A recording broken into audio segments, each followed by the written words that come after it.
Hello everybody, my name's Cameron. I'm one of your tutors for Medical Microbiology BMS 127.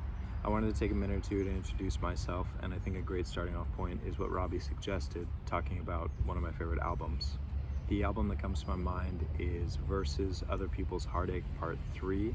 It's by Bastille, and it's kind of like a mixtape type deal. In 2014, the song Pompeii was all over the radio.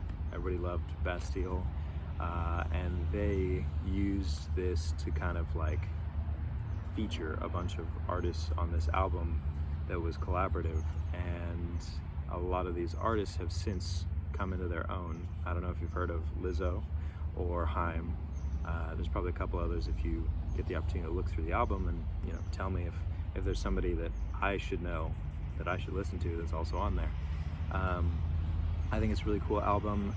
I know I'm a little biased. I had the opportunity to sing with Dan Smith at one of his concerts in the Bay Area. He was like going through the crowd, and I threw my arm over him and got to sing my favorite song, Flaws, with them, which was super cool.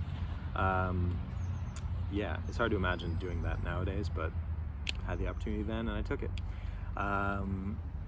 Yeah, so that was up in San Francisco at the Nob Hill.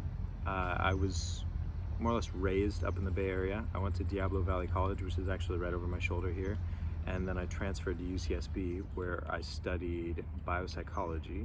And then after I graduated from UCSB, I worked at the Santa Barbara neighborhood clinics there in Santa Barbara, and just had some amazing doctors, nurses, nurse practitioners, physician's assistant, and counselors who were really inspiring, who drove me to want to go back to school and look into becoming a healthcare provider myself.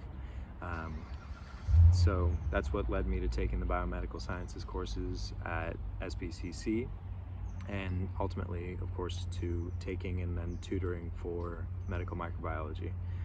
In my opinion, medical microbiology it's such a cool class because of the breadth of material that it covers. If you're interested in ecology, if you're interested in virology, pathology, if you're interested in zoology, I mean, there's a lot of content here, and there's a lot to take away from it. And I really look forward to being able to help you enjoy the class and get as much out of it as I have.